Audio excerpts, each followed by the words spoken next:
Bohong dong.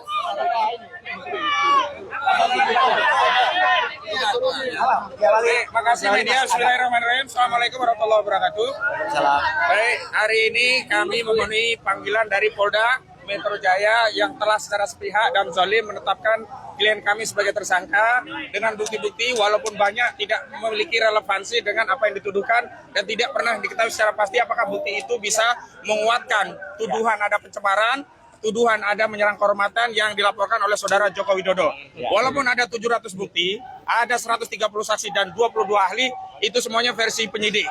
Kalau tidak ada relevansinya maka tidak bernilai. Saya ambil analogi untuk membuktikan seorang itu adalah perempuan, salah satunya dia head. Jadi kalau polisi menghadirkan 1.000 Luna Maya, bukan Lucinta Luna ya, ada 100.000 Lucinta Luna, tetap tidak akan bisa membuktikan bahwa Lucinta Luna itu perempuan begitu ya. Dia tetap laki-laki. Dan hari ini bukan 700 bukti yang kita tunggu, sebenarnya hanya cukup satu bukti, yakni selembar ijazah dari saudara Joko Widodo yang tidak pernah kunjung dihadirkan. Yang kedua, kami ingin tegaskan bahwa Polda Metro Jaya telah melakukan tindakan yang melanggar presumption of innocence, yakni saat pemanggilan telah secara jelas menyebutkan nama-nama klien kami tanpa menyebut inisial.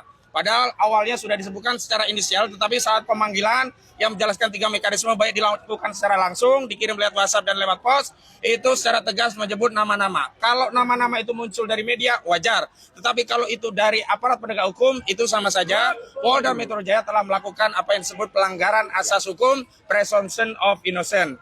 Yang selanjutnya, hari ini klien kami ada panggilan sebagai tersangka. Padahal ada satu terlapor yang naik juga menjadi tersangka belum diperiksa.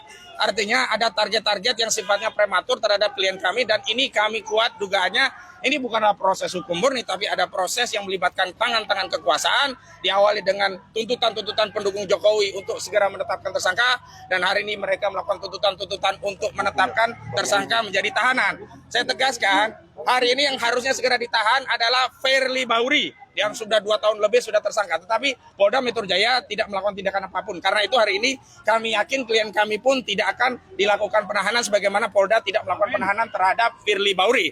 Selanjutnya yang harus ditahan karena berkekuatan hukum tetap adalah Sylvester Matutina. Karena dia sudah inkrah. Dan Sylvester Matutina saat penyidikan di tingkat kepolisian tidak pernah ditahan. Karena sebelum menjadi terpidana, dia dulu pernah menjadi terdakwa dan sebelumnya juga pernah menjadi tersangka. Dan dalam proses tersangka itu yang pasalnya juga sama, penghinaan dan fitnah 310311 KHP, saudara Sylvester Matutina tidak pernah ditahan dalam prosesnya. Karena itu hari ini sebagai bukti bahwa negara kita negara hukum, Polda sedang menjalankan penegakan hukum, tidak ada proses penahanan terhadap klien kami. Selanjutnya dari koordinator litigasi Bang Petrus Celestinos kami persilakan. Bang Roy, dari Bang Roy. Gimana masalah? Hormati Masalah yang dipanggil masalah. Kan masalah yang dipanggil sama Pak Rizwan. Jadi singkat saja bahwa hari ini pemeriksaan hari ini harus menjadi momentum penting terutama bagi penyidik. Harus beri kesempatan seluas-luasnya kepada tersangka yang dipanggil untuk kita adu bukti. Karena penyidik menyatakan bahwa mereka sudah punya ratusan bukti, ratusan saksi, puluhan ahli.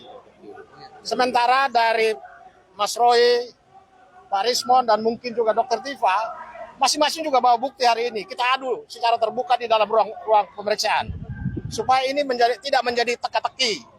Karena selama ini polisi hanya fokus kepada bukti-bukti yang dimiliki oleh pelapor yaitu Jokowi. Sementara bukti-bukti yang menjadi kekuatan utama para tersangka ya Mas Roy, Pak Rismon, Dr. Tifa sama sekali belum disentuh oleh penyidik. Jadi kami minta polisi harus memberikan prioritas kepada 3 orang ini untuk kita adu bukti di dalam. Saya kira itu saja. Bismillahirrahmanirrahim. Pertama-tama, alhamdulillah terima kasih telah hadir membersamai kami.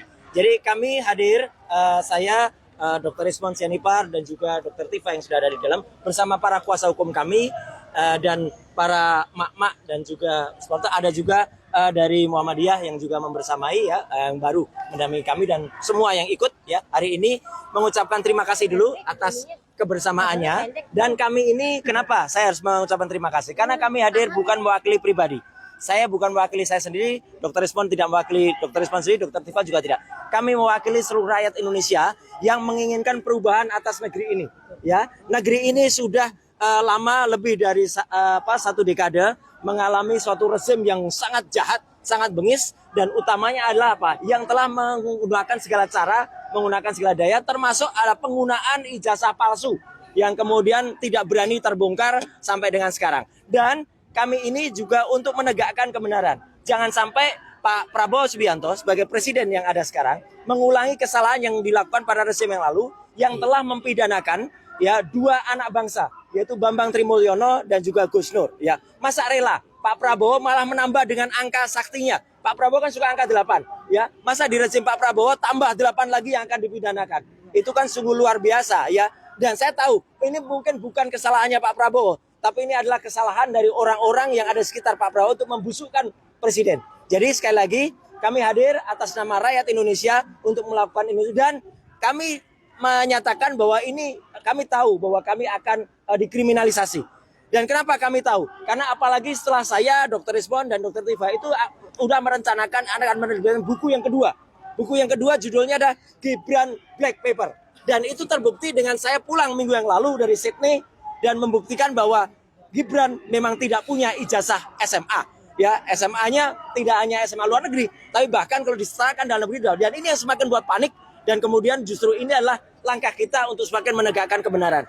Saya kira itu, dan nanti Dr. Rizwan akan menunjukkan apa yang sudah kami rencanakan, dan insya Allah dengan doa dari teman-teman semua, dengan memohon ridho kepada Allah Subhanahu Wa Taala, ayo kita tegakkan kebenaran di negeri ini. Merdeka! Merdeka! Terima kasih. Wassalamualaikum warahmatullahi wabarakatuh.